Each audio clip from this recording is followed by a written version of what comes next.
reports say there's a restructuring in the movements of cargoes from Far East to West Africa. Volumes grew more than 30% last year, 2025, the highest growing corridor in container trade statistics, according to global figures. And the countries involved are yours truly, Nigeria, Ghana, Senegal, Cote d'Ivoire, and Mali, mostly those. Let's speak with a player in the industry directly to get information on this and how this can be sustained for the good of the people in that corridor. We have the Chief Executive Officer of APM Terminals Nigeria, Mr. Frederick Kincaid, right here in the studio. Mr. Kincaid, good morning. Welcome to the program. Morning.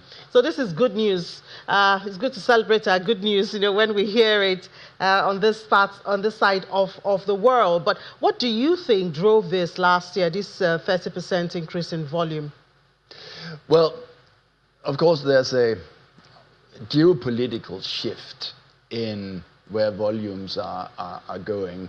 There's more risk associated with the more developed economies, and that has caused a lot of refocusing on Africa, and especially West Africa, which is very positive.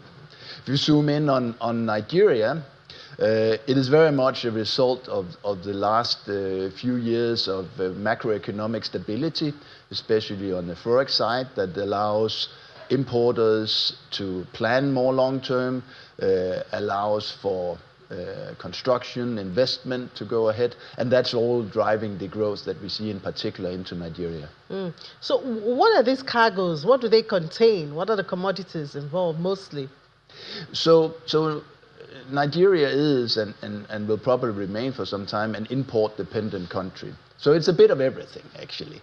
But if we see the commodities that are in particular driven growth, it is the traditional things like certain foodstuffs, sort of in the FMCG space, but also a lot of investment goods. Actually, things like machinery for industry and also construction material has really driven the growth. So it's mostly imports into the region and not exports? There are definitely some export growth. Nigeria has been on a very, very strong export drive for the last few years. Here we are talking mainly about agri products and mining products typically. And now the continent is worried that it is exporting most of its raw materials. In your conversations and your dealings, do you see value addition, anywhere in the horizon? Yes, absolutely. And it's actually something that we as an industry player are also very much hoping for. There's been a significant push on better regulating, especially the mining industry. So it is not sort of raw ore, but more refined products that get invested. Similar on the agro sector. There's been typically a tendency to only export the very basic raw materials, and now there's a more deliberate drive to have more value added.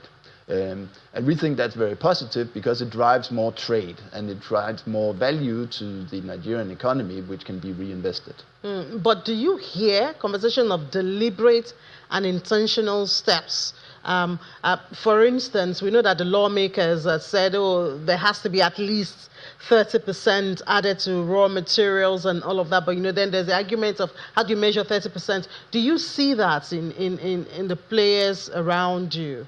Yes, actually, we have seen that the basic raw lithium ore in particular, which has been a fairly large commodity over the last couple of years, has reduced and has become a more, focused on more refined ores.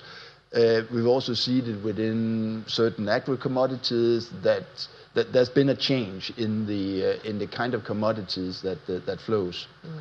And if you were to advise for an acceleration to this value addition to the value chain, what do you think should be dealt with first, second, and all? I think it's some of the well-known reforms that need to continue. Power sector reform is key because that is what allows production to be set up at scale. and it's about deregulation, making it more transparent and more digital to allow more companies to not only focus on the domestic market, which we see a lot of industrials are, but also looking at using that scale that you have in Nigeria to also export. We see many of our customers are, even if they have the scale and the capacity to do exports, they are holding back because they think it's complicated. So at the ports, activities at the ports, is that good now? We did talk a whole lot as a country about digitalizing the processes, reduce human interference. How's that experience now? I think there's very important progress being made in that area. We saw last year the go live of a new customs systems, which was a good step forward. Now the national single window will come online in the next few months, and we are very much welcoming that because it will allow for a, as you say, more transparent and more digital experience for all parties in the supply chain. What about the one-stop shop that we always hear about? Is it working? Well, there's supposed to be a one-stop shop, so people don't have to go to. The national single window is a one-stop shop.